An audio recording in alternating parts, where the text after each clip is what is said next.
This video is going to cover the results of the transformation experiment.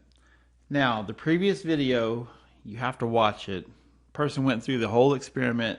Yes, they were using some very fancy equipment, more so than maybe what we would have at Howard College.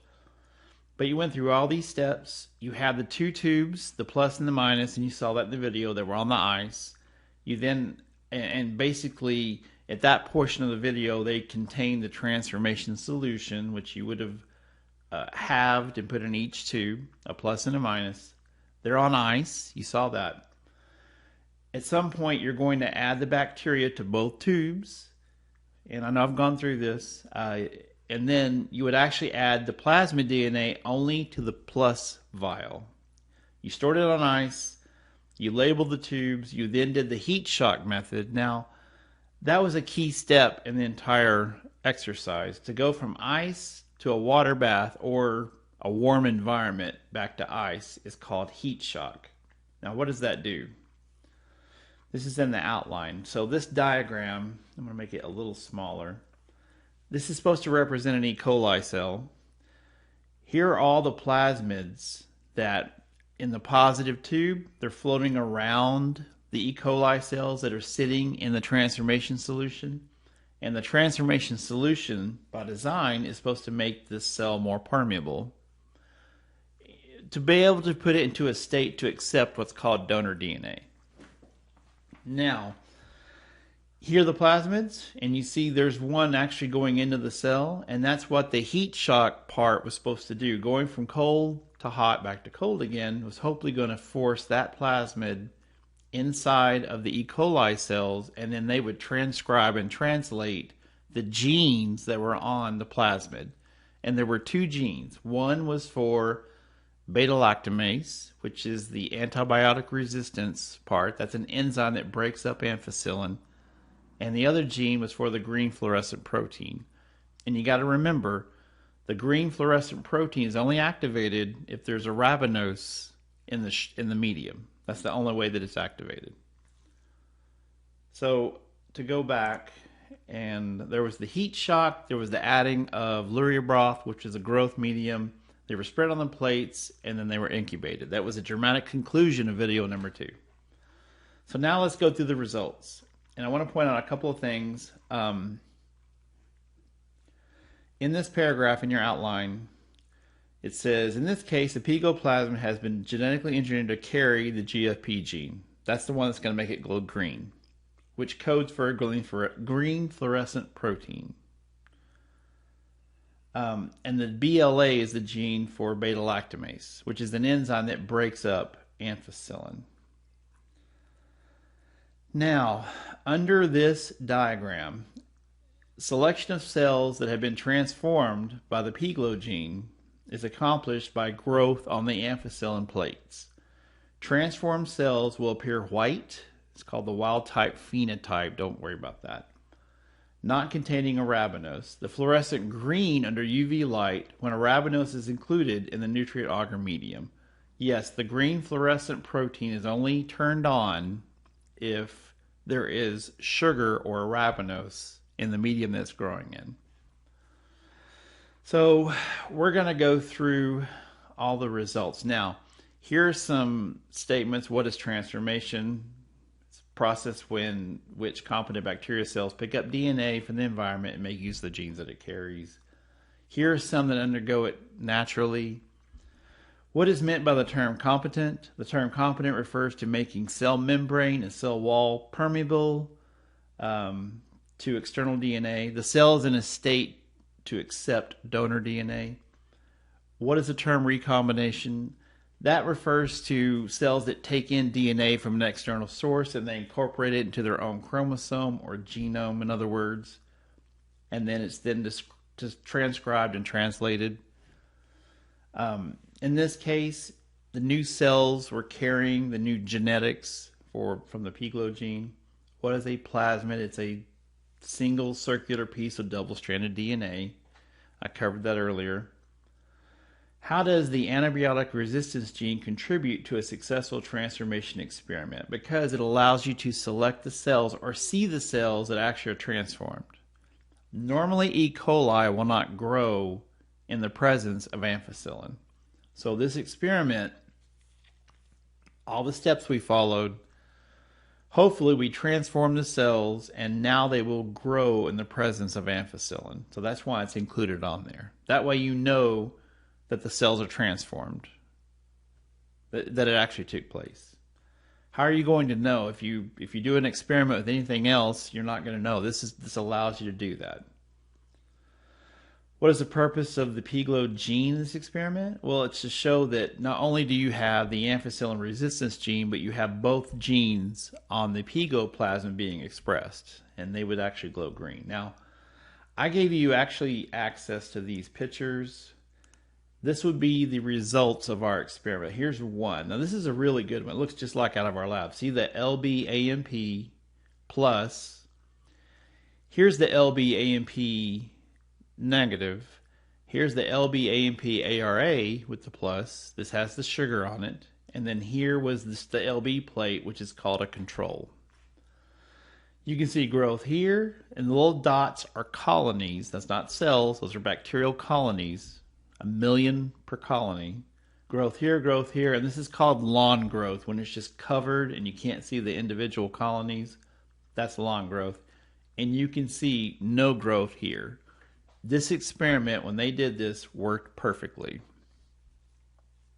Let me show you another example.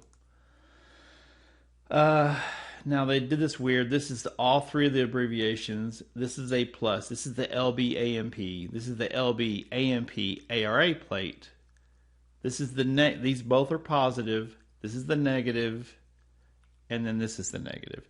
And I didn't mean to skip over this, but the -2 was used to streak these two plates. And this was a control plate. You're just looking to test for growth. This one actually has ampicillin in it. This one has ampicillin. That one has ampicillin. So all three of these had ampicillin in the medium. Now, one more, and this is glowing, and I'll go through this in a minute, but I gave you this. This is the LB plate. This is the LB-AMP. This is under a black light or UV light. This is the LB-AMP, and this is the LB-AMP-ARA plate. So let's go through the results. So data analysis. Here are the plates, and this is a great diagram. So if your experiment worked the way this one worked perfectly.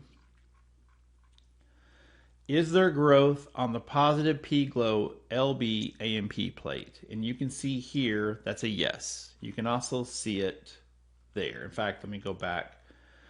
You can see it there, and you can see it also there. So what does that mean? Well, the experiment worked correctly. What you're seeing on this plate, these are transformed cells. It says white colonies.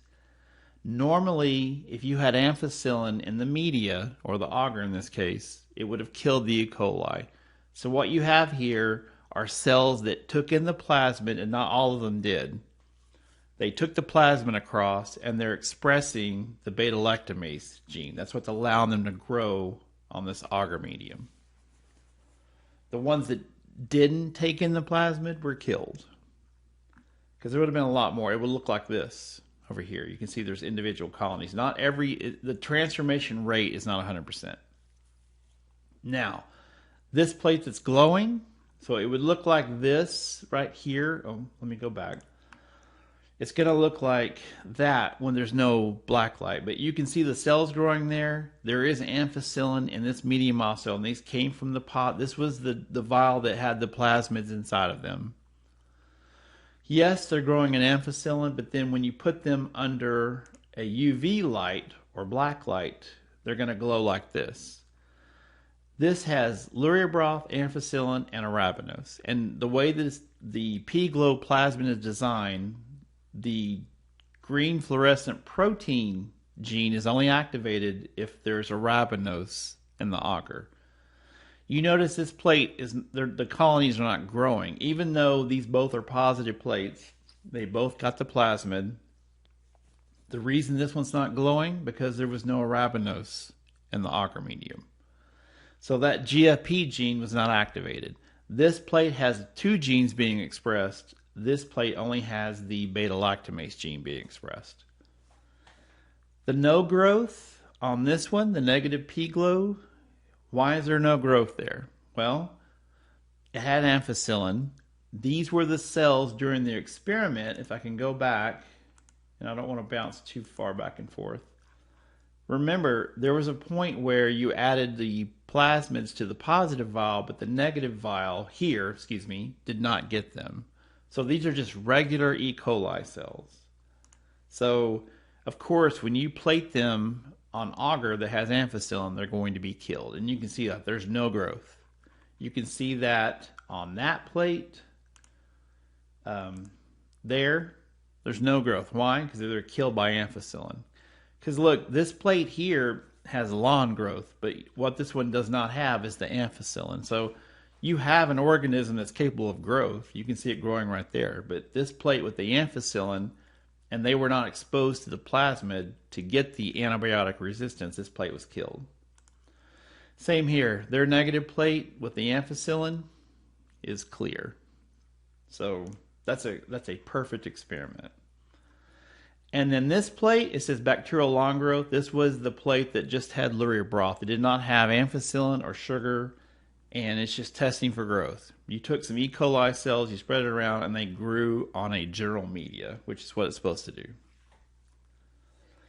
What was the purpose of plating the negative P-glow cells on the LB plate?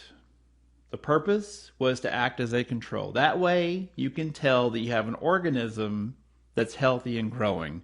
If you didn't use a control plate and you just did these three and they had no growth at all, you don't know you wouldn't know what happened. You would, okay, your organism is not good. Now you know your organism is capable of growth, and that sets up, okay, here's the ampicillin plate that killed the healthy cells and then the others. So what's the purpose of the P glow and P negative on luria broth / ampicillin plates? The purpose of the P glow plate was to be able to see the transformed cells growing on the medium that contain ampicillin. I covered that. The purpose of the negative was to show that the cells that did not get exposed to the plasmid, they're not going to survive on a plate with ampicillin. What are you selecting in an experiment? Well, when you can actually see cells growing on these plates with ampicillin, you're able to see or select the transformed cells. Otherwise, like here, those are transformed colonies. They're cells that grew into colonies. Okay, I don't mean to keep saying cells, but these are colonies of bacteria, and those are transformed cells. What does the color of the colony tell you under UV light? It tells you that both genes are being expressed. The green fluorescent protein is the gene being expressed under the UV light. And the only way that was going to happen is if there was a rhabinose in the medium. It would actually activate or turn on that gene and allow that gene to be expressed. What factors might influence transformation efficiency? The calcium carbonate. In fact, there's actually 3 of these in your outline. The transformation solution, the heat shock method, and it even said up here that providing them nutrients in a short incubation period. So all 3 of those really the top 2 led to that. Okay, almost done. Why would it be beneficial for a bacterium to bring and use DNA from other membranes? Well, it can allow them to survive environments. Sometimes it might be a capsule. In this case, the cells that took on the plasmid and expressed the beta-lactamase genes, they weren't killed by ampicillin. So it could also make them resistant to antibiotics.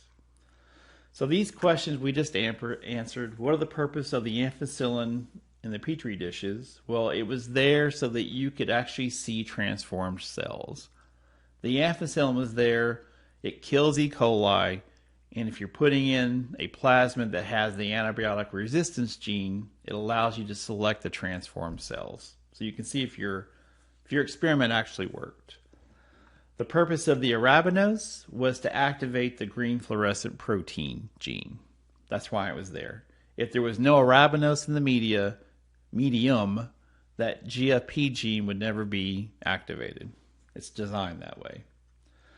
Why do some bacteria grow on the amphicoelin plates and others do not? The ones that grew on the amphicoelin plates were transformed cells. They grew into colonies. They took in the plasmid, the piglo, and they transcribed and translated the gene to produce beta-lactamase, the enzyme that breaks up amphicoelin. Which plates grew untransformed bacteria? Well, the control plate did, and the reason is because the control plate did not have amphicoelin or arabinose. It was the only plate that grew the untransformed bacteria. The other plate that had untransformed bacteria was the negative LB-AMP that had amphicoelin. The amphicoelin killed the cells. Which plates grew transformed bacteria? The two plates that were positive that had the amphicoelin, because they transcribed the gene, they were producing beta-lactamase, and therefore they were resistant to amphicoelin, so they weren't killed by it. Which plates grew glowing bacteria? The one that had the three initials, the LB, the AMP, and the ARA. And the reason is because there was arabinose in the agar medium. The arabinose turns on the green fluorescent protein gene. Without arabinose, that gene would not be expressed. What's the purpose of the transformation solution? The purpose was to make the cells more competent, to be able to accept outside or donor DNA molecules. Why did we heat shock the bacteria? The heat shock was there to force the plasmids inside the cell. The cold to hot, back to cold environment is a mechanism that forces exterior pieces inside of a cell. Okay, that's actually a really cool experiment. I know we're doing this in a different way, but I hope it made sense. And before I leave, and I should have brought this up, you can do this with other things besides bacteria.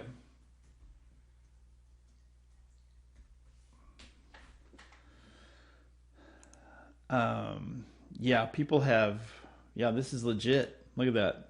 Those are actual lab mice. In fact, this is actually one that's on the Bio-Rad site. So you can transform other organisms beside bacteria. A little more complicated, but these are green mice. You put a UV on them, they would show up. All right, thanks for joining me. And that's the bottom line, because